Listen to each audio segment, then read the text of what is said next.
আসসালামু আলাইকুম, আপনাদের সবাইকে স্বাগত জানাচ্ছি এখনকার আলোচনা। আপনাদের সঙ্গে আছি আমি সিরাজুল ইসলাম। দর্শক, ইরানকে কোনোভাবেই বাগে আনতে না পেরে ইরানের বিরুদ্ধে কোন ধরনের শাস্তিমূলক ব্যবস্থা নেওয়া যায় সেই ব্যাপারে মতামত জানতে চেয়ে মার্কিন সেনাবাহিনীর হাইকমান্ড থেকে বিভিন্ন কমান্ডারের কাছে ইমেইল পাঠানো হয়েছে। এখানে মতামত চাওয়া হয়েছে কোন ধরনের আনকনভেনশনাল পদ্ধতিতে ইরানকে শাস্তি দেওয়া যায়। এর মানে কি পেছনে পরমাণু হামলার কথা লুকিয়ে আছে কিনা।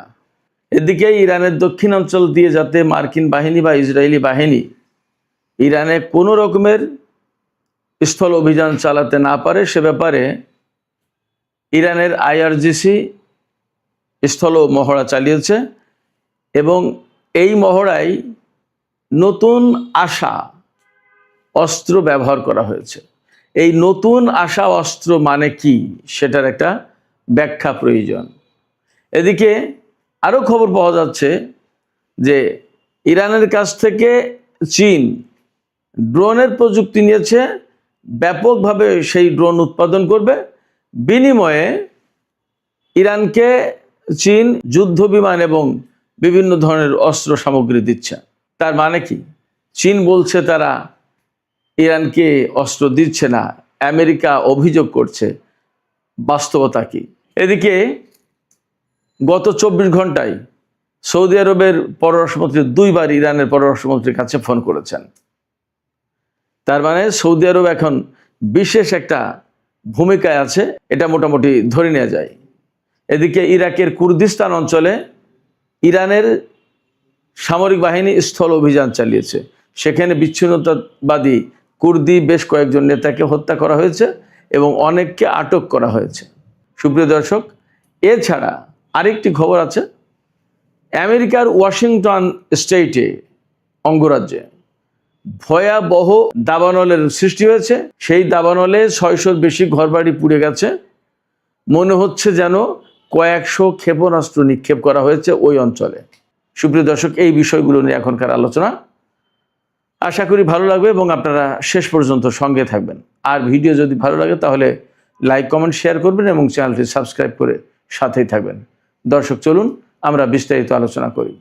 দর্শক, প্রথমে বলছিলাম ইরানকে বাগে আনতে পারছেন না আমেরিকা। আপনারা তো সবাই দেখছেন আজকে 5 মাসের বেশি হয়ে গেছে ইরানের বিরুদ্ধে যুদ্ধ করছে ইসরায়েল এবং আমেরিকা। যেখানে একা ইসরায়েলের বিরুদ্ধেই যুদ্ধ করার সাহস অনেকে দেখায় না, আর আমেরিকার দিকে তো স্যালুট মেরে চলে, সবাই সালাম দিয়ে চলে। যুদ্ধ করা তো পরে কথা, এ চিন্তাও করে না। সেই জায়গায় ইরান, আমেরিকা এবং ইসরায়েল যৌথ বাহিনীর বিরুদ্ধে লড়াই করছে আজ 5 মাসের বেশি সময়। বাস্তবতা হচ্ছে আজ পর্যন্ত আমেরিকা বা ইসরায়েল ইরানকে এমন কোনো পজিশনে নিয়ে যেতে পারেনি যেখান থেকে ইরানের পরাজয় স্পষ্ট হয়ে ওঠে, অথবা তারা সারেন্ডার করে, অথবা তাদের দাবি মেনে নিয়ে চুক্তি করতে বাধ্য হয়। এগুলো তো ঘটেইনি, বরং এমনও তারা করতে পারছে না যে চুক্তির জন্য তারা অনেক চাপাচাপি করছে, অনেক দেশের লোকজনকে ডিপ্লোম্যাটিক প্রসেসে যুক্ত করেছে। বাট ইরান বলছে no no no discussion with USA. কোনো আলোচনা আমেরিকার সাথে হবে না এবং কোনো চুক্তি হবে না। কারণ চুক্তি তারা করবে ফর দ্য টাইম বিং, তারা বিশ্বের সুবিধা নেবে, আবার চুক্তি ভাঙবে। এই চুক্তি ভাঙার সুযোগ আর আমরা তাদেরকে দেব না। এখন চুক্তি করার সুযোগ না, চুক্তি ভাঙার সুযোগ দিতে চায় না আমেরিকাকে ইরান। এটা ইরানের অবস্থান এবং সেই কারণে খুব ক্যাটাগরিক্যালি পরিষ্কার করে বলা হয়েছে ইরানের পররাষ্ট্র মন্ত্রণালয় থেকে যে হরমুজ প্রণালী নিয়েও ওমানের সাথে যে আলোচনা চলছে, এই আলোচনাটা বেসিক্যালি ওমান এবং ইরানের মধ্যকার আলোচনা। এই আলোচনায় আমেরিকার কোনো স্থান নেই, আমেরিকার কোনো পর্ষ নেই, কোনো অংশ নেই তার। অর্থাৎ এই আলোচনার মধ্য দিয়ে এমন কোনো খবর যদি কেউ দিতে চায় যে হরমুজ প্রণালী খুলে দিয়েছে, এখন সবাই চলাচল করতে পারবে, আমেরিকার জন্য হরমুজ প্রণালী খোলা, এই সমস্ত না, শুধু ইরান এবং ওমানের ব্যাপার। আমি দুপুরে ভিডিওতে বলেছি ইরান এবং ওমানের ব্যাপারটা কি। যাই হোক, সেক্ষেত্রে ইরানকে কোনো মতেই তারা বাগে আনতে পারছে না। পরমাণু কর্মসূচি, না সরকার পরিবর্তন, না ক্ষেপণাস্ত্র কর্মসূচি, কোনো কিছুই না। এখন যেটা একদম টোটালি তাদের এজেন্ডার বাইরে ছিল, সেটা এখন মূল এজেন্ডা হয়ে দাঁড়িয়েছে হরমুজ প্রণালী। সেই হরমুজ প্রণালী খুলে দেবে, এই ব্যাপারে আলোচনা করতে ডাকে, ইরান বলে নো আলোচনা, কোনো আলোচনা নেই। এই জায়গায় আমেরিকা ভয়ঙ্কর মুশকিলে পড়ে গেছে। তারা সব রকমের যুদ্ধের ট্যাকটিক্স কৌশল তারা অবলম্বন করে ইরানের উপর হামলা চালিয়েছে। এখন তাদের হাতে অস্ত্রও কমে গেছে এবং তাদের হাতে কৌশলের আর নতুন কিছু নেই। এই পরিস্থিতিতে আমেরিকার সামরিক বাহিনীর হাইকমান্ড থেকে বলা হয়েছে নিচের কমান্ডারদেরকে, বিভিন্ন সেনা কর্মকর্তাদের কাছে ইমেইল পাঠানো হয়েছে যে ইরানের বিরুদ্ধে কোন কৌশলে যুদ্ধ করলে তাকে শাস্তিটা দেওয়া যায়, তাকে বাধ্য করা যায় চুক্তি করতে। কি করা যায় বলুন, সবাই মতামত দিন। মানে ওপেন, মানে অনেকটা সামরিক বাহিনীর ভেতরে ওপেনলি মতামত নেওয়া হচ্ছে। এই বিষয়ে একদম মার্কিন সিএনএন-এ খবর দেওয়া হয়েছে।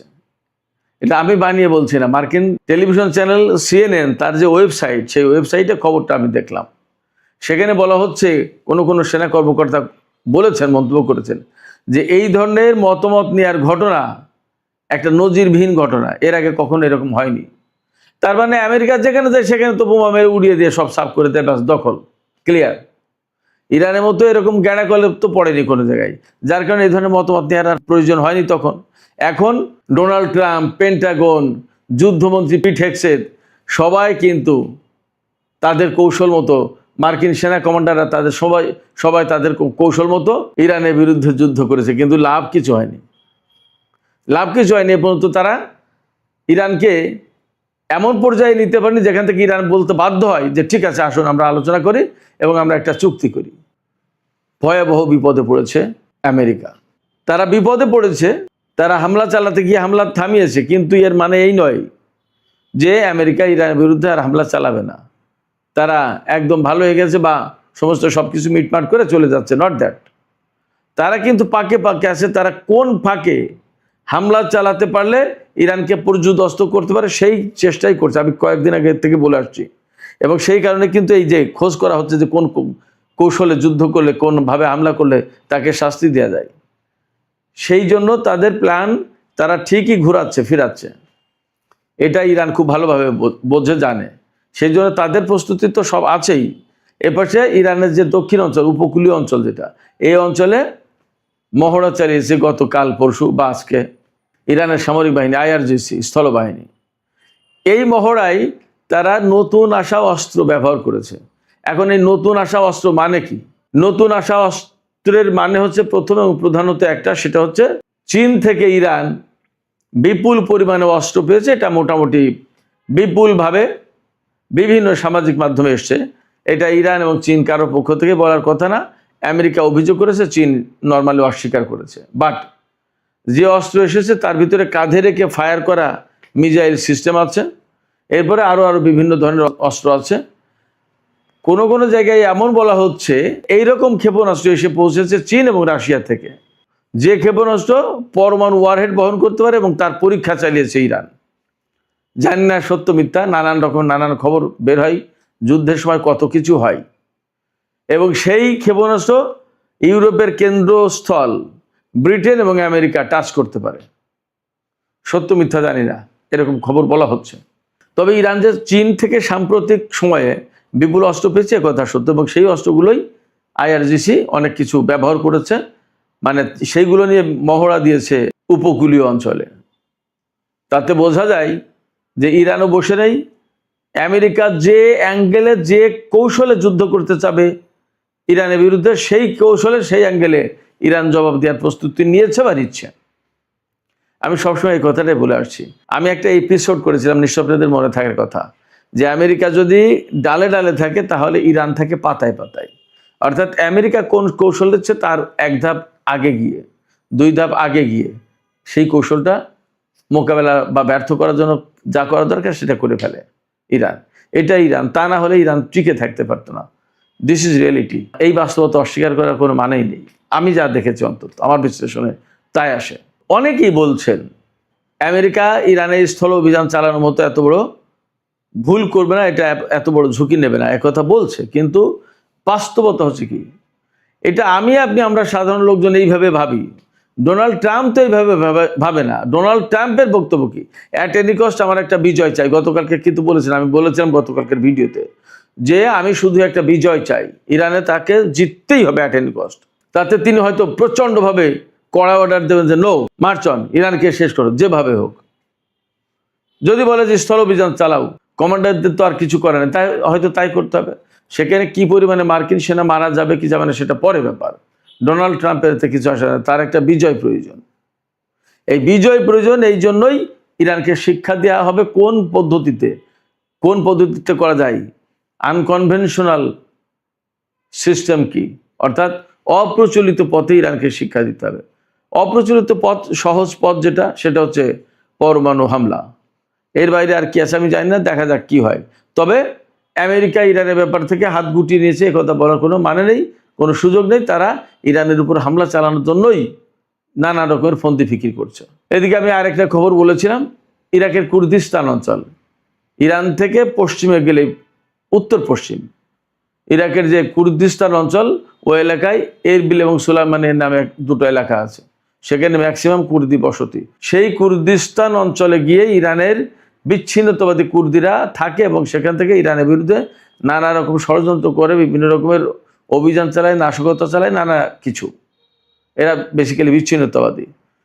এই কুর্দিদের বিরুদ্ধে ইরান একেবারে স্থল অভিযান চালিয়েছে ইরাকের ভেতরে, ইরানের সামরিক বাহিনী। তার মানে ইরাক সরকারের একটা সমর্থন ছিল, এটা মোটামুটিভাবে বুঝতে হবে।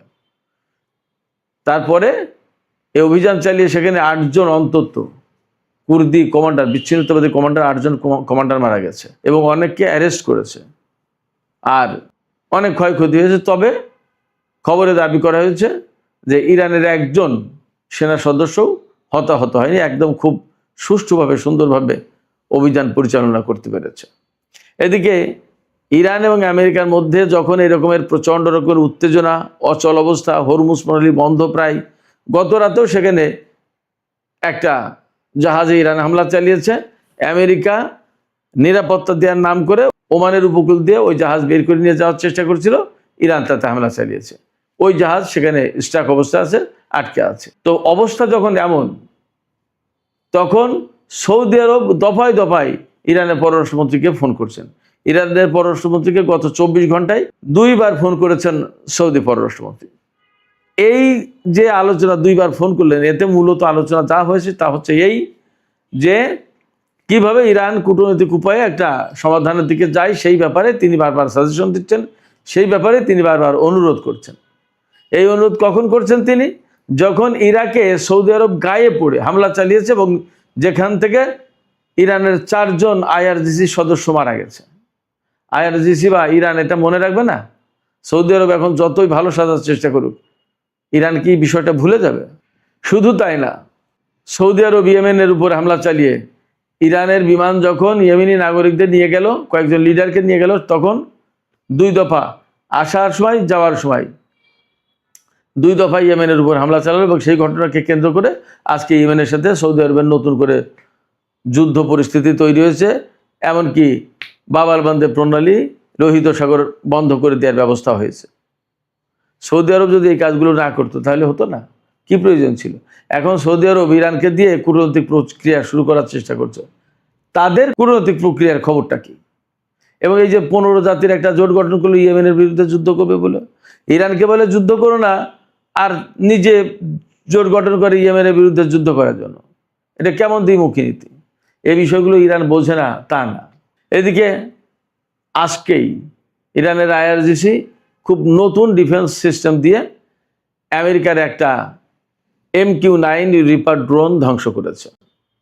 এই নিয়ে খবর বলা হচ্ছে যে মোট ইরান 50টা MQ-9 রিপার ড্রোন ধ্বংস করলো। একটা রিপার ড্রোনের দাম অনেক। যে টোটাল রিপার ড্রোন ধ্বংস করেছে ইরান এই যুদ্ধের এই কয় মাসে এই পর্যন্ত, তাতে $100 কোটি শেষ আমেরিকার শুধু MQ-9 রিপার ড্রোনে। মানে ইরানের আকাশে ঢুকলেই MQ-9 রিপার ধ্বংস হয়ে যাচ্ছে, মুড়ি মুড়কির মতো ধ্বংস করছে। তো এই পরিস্থিতিতে আসলেই আমেরিকা খুব বিব্রতকর অবস্থায়। এই বিব্রতকর অবস্থা থেকে বের হওয়ার জন্য তারা আনকনভেনশনাল ট্যাকটিক্স খুঁজছে। দেখা যাক তারা কোন অপ্রচলিত পদ্ধতি বের করে যা দিয়ে ইরানকে শাস্তি দেবে। তো সুপ্রিয় দর্শক, আলোচনা এখানে শেষ করতে চাই। শেষের আগে আপনাদের কাছে জানতে চাই, আপনারা কি মনে করেন আমেরিকা কোন ধরনের পদ্ধতি বেছে নিতে পারে ইরানের বিরুদ্ধে যুদ্ধ করার জন্য? আপনাদের কোনো মতামত আছে কিনা? মতামত থাকলে জানাবেন কমেন্ট বক্সে। আর ভিডিও ভালো লাগলে লাইক কমেন্ট শেয়ার করবেন।